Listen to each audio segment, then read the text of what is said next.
एक समय की बात है। एक उच्च पहाड़ियों के बीच में बसा हुआ एक हरित जंगल था, जहां विभिन्न प्रकार के जानवर रहते थे। उनमें एक बुद्धिमान उल्लू जिसका नाम था ओलिवर, एक खिलौनेदार गिलहरी जिसका नाम था सैमी, और एक संवेदनशील हिरण जिसका नाम था लूना भी थे। ये तीन अनूठे दोस्त एक रिश्ता बना चुके थे, जो उनकी प्रजाति की सीमाओं को पार कर चुका था।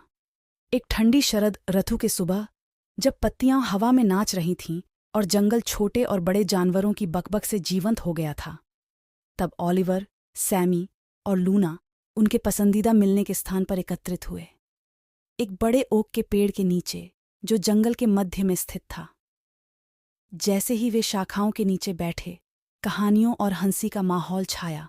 अचानक झाड़ियों में एक हलचल हुई।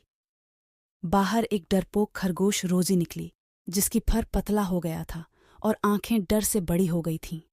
रोजी ने बताया कि जंगल में एक भयंकर तूफान आ रहा है, जो जंगल में सब कुछ नष्ट करने की धमकी दे रहा है।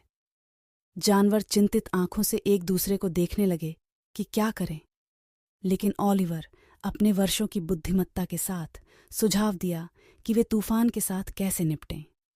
ओलिवर के मार्गदर्शन में जानवर क्रियाशीलता में लग गए।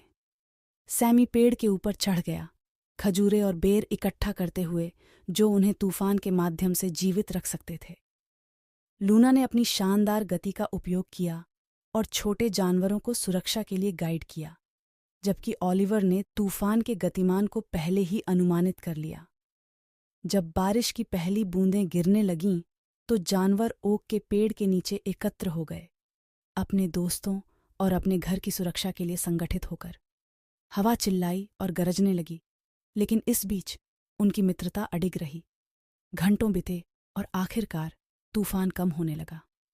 जानवर अपने आश्रय से निकले, थके हालात में, लेकिन विजयी हो गए। जब वे जंगल को निरीक्षण करते हैं, तो उन्होंने तूफान द्वारा किए गए हानियों को देखा, लेकिन उन्होंने भी कुछ और देखा, एक संजीवित और एकता की भावना जो हानियों से उत्पन्न हुई थी।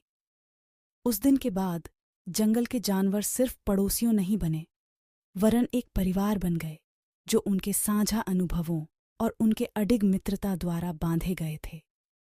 और जब वे पहाड़ियों के पीछे सूर्यास्त को देख रहे थे, जंगल पर सोने की छाया छाई हुई थी, तो उन्होंने यह जान लिया कि कोई भी तूफान उनके निभाए गए बंधन को तोड़ नहीं सकता था।